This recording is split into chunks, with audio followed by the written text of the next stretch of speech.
Bonjour Jean-François Bodin. Bonjour Nicolas. L'actualité judiciaire ce matin, puisque vous recevez le procureur général près la cour d'appel. Oui, Bruno Dalle, bonjour. Bonjour. Merci d'avoir accepté notre invitation pour faire un point notamment sur l'enquête concernant les commanditaires des exactions. On sait que 7 d'entre eux sont actuellement en métropole, certains incarcérés, d'autres en liberté conditionnelle. Il y a des juges qui doivent aller les écouter, les auditionner dans le cadre de l'enquête en cours. Et les avocats du FLNKS ont demandé à ce que le dossier soit dépaysé. C'est vous qui devez rendre la décision et dire ce qu'il en est. Est-ce que vous pouvez d'abord nous rappeler ce que c'est qu'un dépaysement de dossier ? Alors, c'est une procédure qui est prévue par un article du Code de procédure pénale, qui est l'article 665, qui dit que dans le cadre d'une bonne administration de la justice, le procureur général près la cour d'appel ou dans certaines circonstances, le procureur général près la cour de cassation, l'un ou l'autre peuvent saisir la chambre criminelle de la Cour de cassation qui peut décider de choisir une autre juridiction qui serait mieux armée pour traiter un dossier, par définition, un dossier compliqué. Et cette procédure peut être initiée à la demande des parties. Et donc là, effectivement, certaines des parties, pas toutes, m'ont saisi le 2 septembre dernier, ont abondamment communiqué dès le 3 d'ailleurs, au mépris du dialogue qui pouvait s'instaurer à titre contradictoire entre nous. Et j'avais jusqu'à aujourd'hui pour rendre cette décision, et cette décision a été rendue hier. Alors, quelle est-elle cette décision ? Est-ce que ce dossier va être dépaysé ou non finalement ? Alors moi, j'ai pris une décision qui est d'analyser l'ensemble des arguments qui étaient présentés par les avocats, de les étudier le plus sérieusement possible. Et ceux qui liront ma décision verront qu'elle est motivée.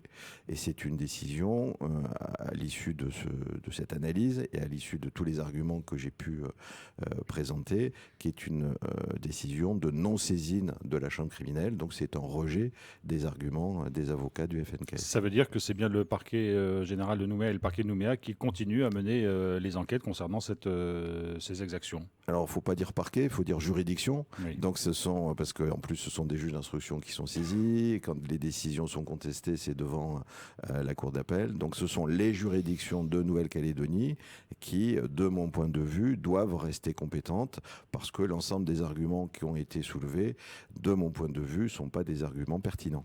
Alors, vous avez consulté avant de prendre cette décision parce qu'on a entendu dire que certains magistrats à Nouméa étaient plutôt favorables au dépaysement du dossier. Est-ce que vous les avez consultés ? Est-ce que vous appelez les uns et les autres ? Est-ce que vous en parlez, évidemment ? Alors, d'abord, c'est un pouvoir propre, donc je n'ai pas à consulter qui que ce soit.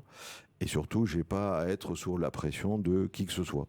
Et donc, j'ai écouté ceux qui s'étaient exprimés publiquement. Je connais les appréciations des uns et des autres. Et je crois que ma décision est conforme à ce que les gens raisonnables et sérieux et qui appliquent le droit sont en capacité de décider et de dire. Alors, quels sont les arguments ? Juste un point, parce que vous m'avez interrogé sur les juges.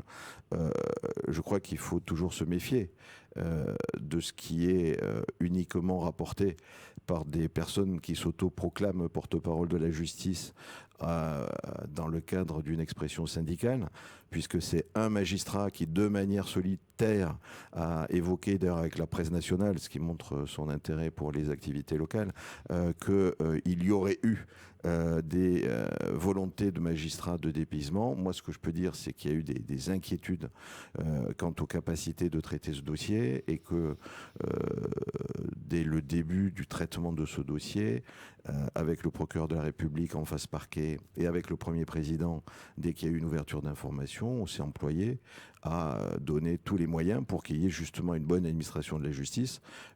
Je vous informe, parce que c'est pas connu, que depuis le mois de juillet, depuis le 15 juillet très précisément, il y a un magistrat supplémentaire à l'instruction qui préfigure la création d'un 3e cabinet du juge d'instruction. Donc on a mis aussi un greffier en plus. Donc il y a eu tout un travail d'accompagnement, de soutien. On a des renforts du ministère de la Justice. On a travaillé sur des brigades de soutien qui vont arriver pendant 6 mois à partir du mois de novembre. Donc la bonne administration de la justice, c'est d'être en capacité de traiter sereinement ce dossier et on s'y emploie tous les jours. Parce que ça, c'était aussi une demande des avocats du FLNKS FNKS notamment, de dire la justice n'a pas les moyens en Calédonie de traiter ce type de dossier. Aujourd'hui, vous dites que c'est faux.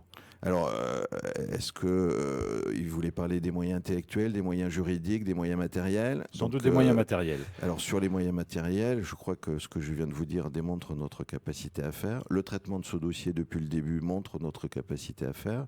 Et on reproche même la coordination avec l'autorité administrative sur un certain nombre de points.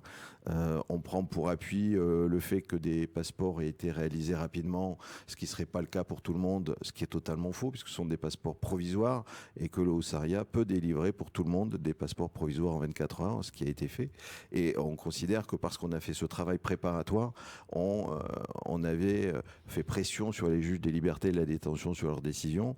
C'est une manière de faire offense et je trouve que c'est profondément irrespectueux du fonctionnement judiciaire. C'était au contraire parce qu'on pensait qu'il pouvait y avoir cette possibilité, qu'il ne fallait pas être dépourvu. Et c'est pour ça qu'il y a eu toute une organisation qui a été prévue pour assurer le transfert des mises en examen en métropole. Et sur ce point qui est un point fondamental, je rappelle que les premiers détenus provisoires transférés en métropole, ce sont des personnes qui étaient impliquées dans des faits criminels et des faits criminels au préjudice de jeunes Kanaks. Et donc, ce ne sont pas des Mélanésiens qui ont été envoyés en métropole en premier, mais des personnes d'une autre origine.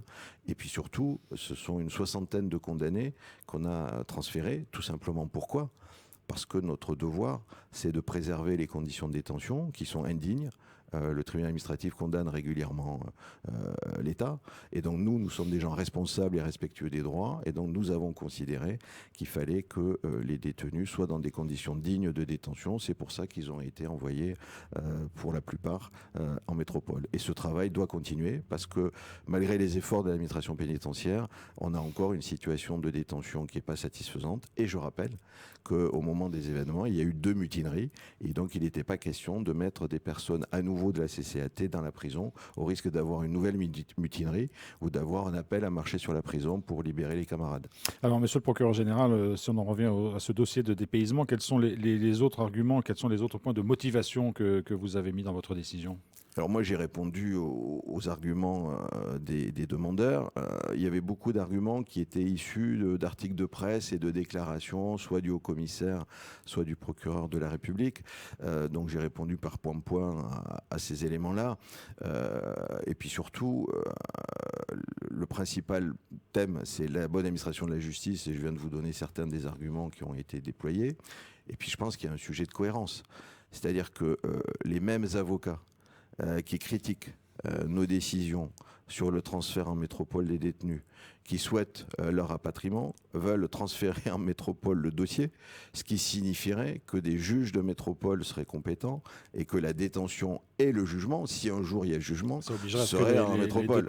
Donc c'est une défense schizophrène et j'en arrive à me demander si les avocats ne sont pas eux-mêmes sous la pression, c'est les avocats d'ici sous la pression des avocats parisiens. Alors les avocats du FLNKS dénoncent aussi un parti pris du ministère public au mépris, disent-ils, de la présomption d'innocence. Là, c'est un point aussi sur lequel vous avez répondu. Alors, il focalise sur Yves Dupas. Alors, c'est vrai qu'Yves Dupas incarne l'action publique, incarne la fonction de procureur de la République, est souvent invité chez vous parce qu'il est amené à devoir communiquer.